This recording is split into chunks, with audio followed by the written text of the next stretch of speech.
अस्सलामुअलैकुम viewers and welcome.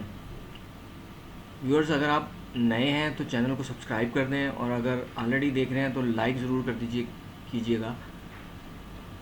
इस week के KSE 100 के ग्राफ को हम देखते हैं तो 173 पॉइंट प्लस रही मार्केट, लेकिन इस वीक में ये ख़ास बात है कि यहाँ पे एक शेडो अपर साइड पे बड़ा शेडो है। प्रीवियस किसी कैंडल में भी ऐसा नहीं था, लोअर शेडोज़ ही बड़े होते थे। अपर शेडो यहाँ पे थोड़ा सा था, लेकिन फिर अपर शेडोज़ ही रहे। 81,939 का हाई रहा और वॉल्यूम जो है 704 मिलियन का वीकली बेस पे। उससे प्रीवियस वीक में 1050 मिलियन का वॉल्यूम हुआ था। तो ये इस वक्त हम RSI को देखते हैं तो RSI वीकली बेस पे 76 पॉइंट पे है और उसकी वैल्यू और वॉल्यूम्स जो हैं वॉल्यूम्स श्रिंक हुए हैं। ये देखें, ये वॉल्यूम्स के सेक्टर में हमें नज़र आता है वॉल्यूम्स श्रिंक है। डेली बेस पे इंडेक्स को देखेंगे तो एनगल्फिंग बियर कैंडल बनी है और ये रेजिस्टेंस एरिया में है। RSI में कॉन्टीन्यूसली डाइवर्जेंस चल रही थी बहुत अरसे से कि मार्केट का इंडेक्स बढ़ रहा था कॉन्टीन्यूसली, लेकिन RSI नहीं बढ़ रही थी।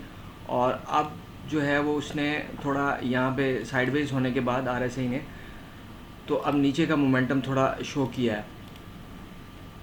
तो सेकंड लास्ट वर्किंग डे में इंडेक्स अपने बिल्कुल हाई पे बंद हुआ और नेक्स्ट डे जो है 1721 पॉइंट माइनस मार्केट रही।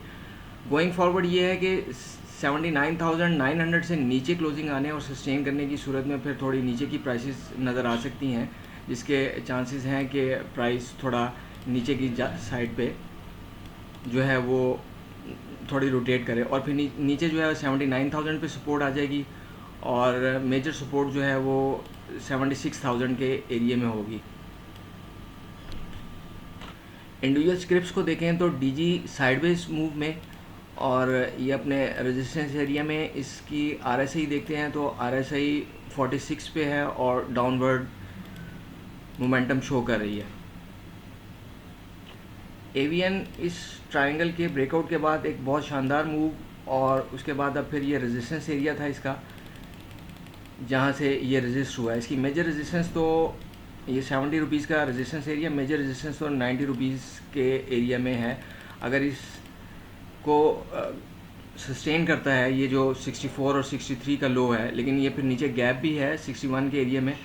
इस गैप को भी बाज़ मार्केट फिल करने आ जाती होती है, बाज़ नहीं आती, लेकिन गैप्स के बारे में कहा यही जाता है कि ये गैप्स फिल हो जाते हैं, लेकिन सम टाइम पे गैप नहीं भी फिल होते। तो मेजर रेजिस्टेंस इसका 90 रुपीज़ है। ट्रेंड बुल है।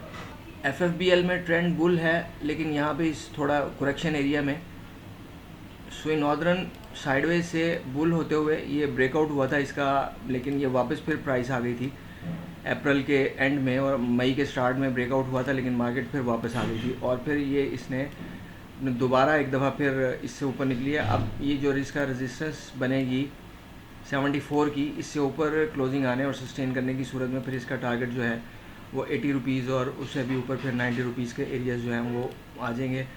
RSI इसकी 67 पे है और अपवर्ड है, लेकिन ये अब देखना होगा कि ये जो रेजिस्टेंस एरिया है इसका उसको क्रॉस कर पाती है या नहीं। PSO साइडवेज मूव में और ये फ़िलहाल ये साइडवेज में ही जब तक इसकी सर्कुलर डेट के पैसों की कोई न्यूज़ नहीं आती। RSI 45 पे और डाउनवर्ड वॉल्यूम्स भी श्रिंक होते हुए, वॉल्यूम्स बिल्कुल श्रिंक हो रहे हैं इसके। 7,54,000 का काम और उससे पहले 9,46,000 का, उससे पहले 10,96,000 का। सर साइडवेज में और ये अभी फ़िलहाल ये साइडवेज मूव में ही रहता हुआ कुछ और अरसे के लिए लग रहा है। ये जो ट्रायंगल ड्रा की है इसका जिस साइड पे ब्रेक डाउन या ब्रेकआउट होगा तो वो फिर इसका टारगेट होगा। साजगार स्ट्रॉन्ग बुल ट्रेंड में, लेकिन इस वक्त ये डाइवर्जेंस भी है इसमें प्राइस में, क्योंकि ये नया हाई लग रहा है प्राइस में, लेकिन RSI से नया हाई नहीं लग पा रहा। और इसके अलावा अगर इसमें 1108 से नीचे क्लोजिंग अगर आ जाती है और वो सस्टेन करती है तो फिर थोड़ा डीप होने के इसके चांसेस हैं और अप साइड पे ये 1194 से ऊपर क्लोजिंग आने की सूरत में फिर ये एक नई लेग जो है ऊपर की स्टार्ट कर सकता है। एयरलिंक भी स्ट्रॉन्ग बुल ट्रेंडिंग फेज में, लेकिन यहाँ पे थोड़ा करेक्शन के चांसेस पैदा हो। तो ये सारी market long term bull trend में है, यहाँ पे थोड़ी बहुत करेक्शन के चांसेस हैं, तो ये बाय सेल कॉज नहीं है। Thank you for watching the video.